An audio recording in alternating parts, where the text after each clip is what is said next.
നന്മ 24 സ്വാഗതം. തൃക്കാക്കരയിലെ നവകേരള സദസ് ഇന്ന് നടന്നു. 4:15 മുഖ്യമന്ത്രിയും മറ്റു മന്ത്രിമാരും അടങ്ങുന്ന വാഹനം കളക്ട്രേറ്റ് പരേഡ് ഗ്രൗണ്ടിൽ എത്തി.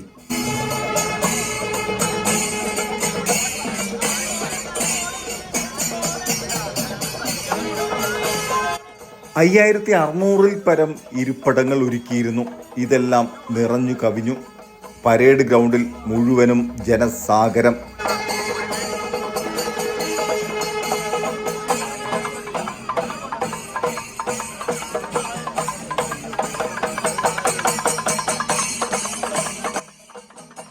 അങ്ങനെ IT നഗരമായ തൃക്കാക്കരയിലെ നവകേരള സദസ്സ് ശ്രദ്ധേയമായി.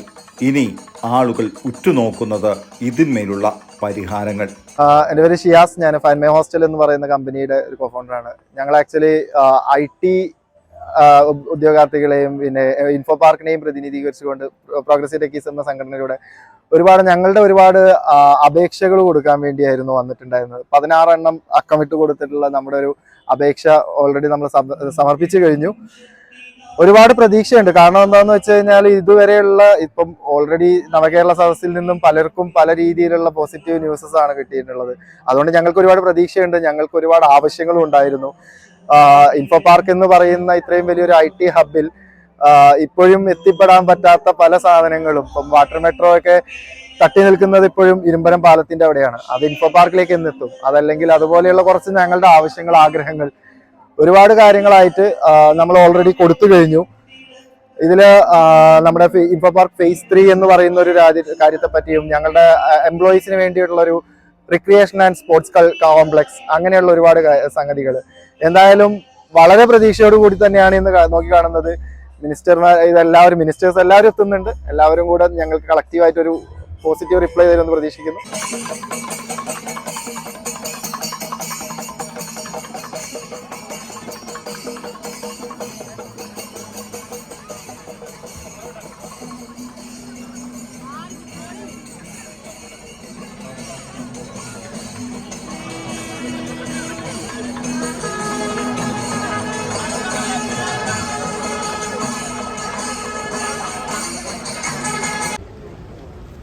പഴുതടച്ചുള്ള സുരക്ഷാ ക്രമീകരണങ്ങളെല്ലാം പോലീസ് ഒരുക്കിയിരുന്നു. അതോടൊപ്പം അടിസ്ഥാന സൗകര്യങ്ങളെല്ലാം വളരെ കൃത്യമായി തന്നെ സംഘാടകർ ഒരുക്കി.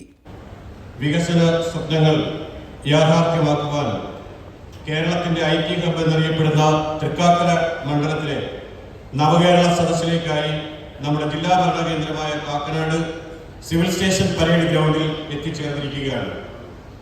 ബഹുമാനപ്പെട്ട മുഖ്യമന്ത്രി ശ്രീ പിണറായി വിജയൻ സാറിനെ ഈ യോഗത്തിലേക്ക് ആദരപൂർവ്വം സ്വാഗതം ചെയ്യുന്നു.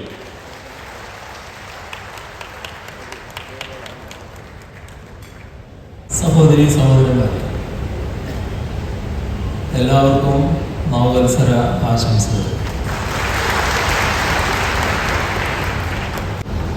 ഏതെങ്കിലും തരത്തിൽ 4 വോട്ട് പോരട്ടെ എന്ന തരത്തിൽ ചില സൗഹാർദ്ദ നീക്കങ്ങൾ നടത്തുമ്പോൾ അതും എല്ലാവർക്കും മനസ്സിലാക്കാൻ കഴിയുന്നത്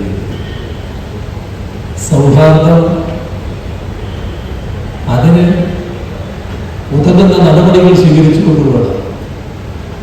എല്ലാ ശത്രുതയും മനസ്സിൽ വെച്ചുകൊണ്ട് സകലമായ ക്രൂരകൃത്യങ്ങൾക്കും അരുതുന്നുകൊണ്ട്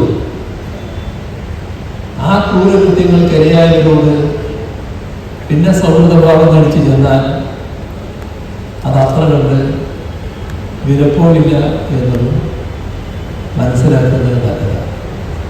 നവകേരള സദസ്സിൻ്റെ ഭാഗമായി ഇവിടെ പരിപാടി നടത്തേണ്ട ദിവസമാണ്. നമ്മുടെ സംസ്ഥാനത്തെ രാഷ്ട്രീയ രംഗത്തെ ആകെ വലിയ വേദനയിലാക്കിയ ആനന്ദാനന്ദൻ്റെ ആകസ്മിക നിര്യാണം സംഭവിച്ചത്. അതിൻ്റെ ഭാഗമായാണ് ആ പരിപാടികൾ മാറ്റിവെക്കേണ്ടത്. അതാണ് ഇന്ന് നാളെയുമായി 2 ദിവസം എടുത്ത് ഒരു ദിവസത്തെ പരിപാടി നടത്താൻ പിന്നീട് ഞങ്ങൾ തീരുമാനിച്ചത്. അപ്പോൾ കുറച്ച് നാൾ കഴിഞ്ഞ് പരിപാടി നടത്തുമ്പോൾ സംഘാടകർ ഉണ്ടാക്കുന്ന പ്രയാസമോർത്താണ് 2 ദിവസം എന്നാക്കിയത്. ഇവിടെ വന്നപ്പോൾ ഒരു ദിവസം കൊണ്ട് തന്നെ പരിപാടി നടത്താമായിരുന്നു എന്ന് തോന്നുകയാണ്. കാരണം പഴയതിൻ്റെ ഒരു വ്യത്യാസവും നിങ്ങൾ വരുത്തിയിട്ടില്ല. പന്തൽ അതേപോലെ തന്നെ കിടക്കുന്നുണ്ട്. എല്ലാം അതേ നിലക്ക് തന്നെ നിങ്ങൾ ഒരുക്കിയിരിക്കുക. നവകേരള സദസ്സ് നിങ്ങൾക്ക് എല്ലാവർക്കും അറിയാവുന്നതുപോലെ വലിയ തോതിൽ നാട് സ്വീകരിച്ച ജനം നെഞ്ചേറ്റിയ ഒരു പരിപാടിയായിരുന്നു. കാരണം ആ പരിപാടി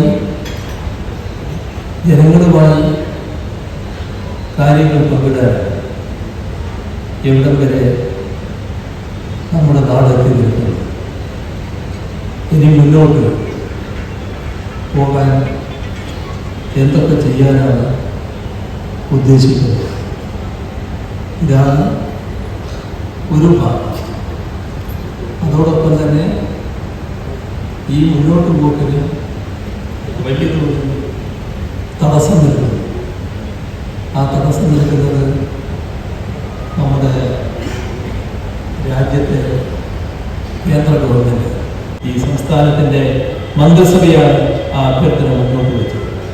പക്ഷേ അത് കേട്ടുതീരുന്നതിന് മുൻപ് തന്നെ പ്രതിപക്ഷ നേതാവിൻ്റെ മറുപടി വന്നു, നിങ്ങളുമായി ഒരു യോജിപ്പുമില്ല. ഇതാണ് നിർഭാഗ്യകരമായ സമീപനം. നമ്മുടെ നാടിനെ തകർക്കാനുള്ള ഒരു കേരള വിരുദ്ധ സമീപനം മനസ്സ് കേന്ദ്ര ഗവൺമെന്റ് നേതൃത്വം കൊടുക്കുന്ന BJPക്ക് ഉണ്ടായിരിക്കുന്നത്.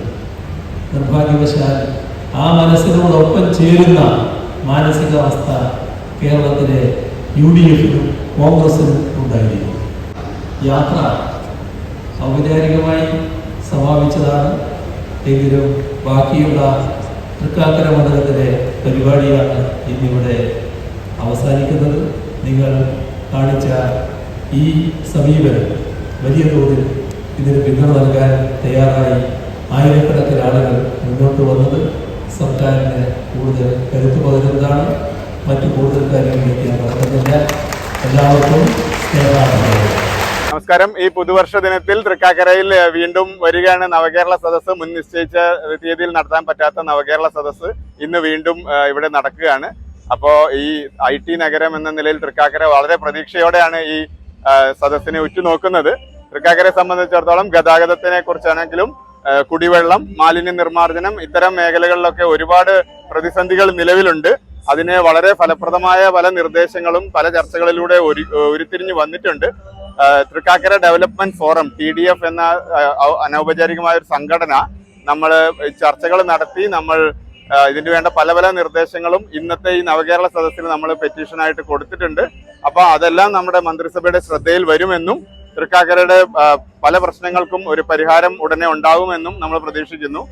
ഉത്തര കേരളത്തിൽ നിന്നും മറ്റ് മണ്ഡലങ്ങളിൽ നിന്നൊക്കെ വളരെ പ്രതീക്ഷയോടെയാണ് നമ്മൾ ഇത് കാണുന്നത്. കാരണം പല നടപടികളും വളരെ വേഗത്തിലായി, പല പ്രശ്നങ്ങളുടെ പരിഹാരങ്ങൾ പെട്ടെന്ന് കിട്ടി. അപ്പൊ അതുപോലെ തന്നെ തൃക്കാക്കരയുടെ പ്രധാന പ്രശ്നങ്ങൾക്കും ഉടനെ പരിഹാരം ഉണ്ടാവും എന്നുള്ള പ്രതീക്ഷയോടെയാണ് നമ്മൾ ഉറ്റുനോക്കുന്നത്. എൻ്റെ ഒരു വിനീത് കുമാർ, ഞാൻ ഇൻഫോ പാർക്കിലാണ് വർക്ക് ചെയ്യുന്നത്. പ്രോഗ്രസീവ് ടെക്കീസ് എന്ന IT എംപ്ലോയീസ് യൂണിയൻ ഓർഗനൈസേഷൻ്റെ ഒരു ആക്റ്റീവ് മെമ്പറാണ്. അപ്പം നമ്മളെ ഇൻഫോ പാർക്കുമായി ബന്ധപ്പെട്ട് സ്വദേശികളും വിദേശികളുമായിട്ടുള്ള ഒരുപാട് പേര് വർക്ക് ചെയ്യുന്ന ഒരു സ്ഥലമാണ്. അപ്പോൾ അതിനനുസരിച്ച് ട്രാൻസ്പോർട്ടേഷൻ മേഖല കുറച്ചും കൂടെ മാറ്റം വരുത്തേണ്ടതായിട്ടുള്ള ഞങ്ങൾക്ക് ഫീൽ ചെയ്തിട്ടുണ്ട്. അതുമായി ബന്ധപ്പെട്ട നിവേദനങ്ങൾ ഞങ്ങൾ ഗവൺമെന്റിലോട്ട് സമർപ്പിച്ചിട്ടുണ്ട് ഈ നവകേരള സദസ്സിന്റെ ഭാഗമായിട്ട്.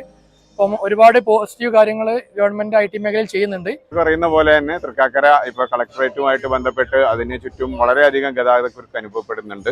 അതുപോലെ നമ്മൾ വാട്ടർ മെട്രോ ഇപ്പോൾ തൃക്കാക്കര മേഖലയിൽ അടുത്തെത്തിയിട്ടേ ഉള്ളൂ. നമുക്ക് ഇൻഫോ പാർക്ക് പോലെയുള്ള നിർണായകമായ സ്ഥലങ്ങളിലേക്ക് എത്തിയിട്ടില്ല.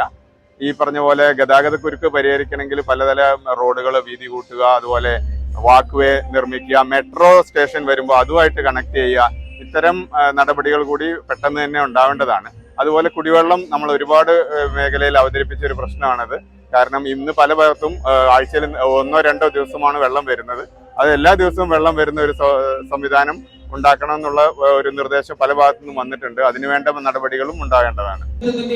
സാമൂഹ്യനീതിയുടെയും കൊടിപ്പിട ഉയർത്തുന്ന ജനകീയ സർക്കാരിനെ വരവേൽക്കാൻ ആവേശത്തോടെ എത്തിച്ചേർന്ന പൗരസഞ്ചയത്തിന് നന്ദി.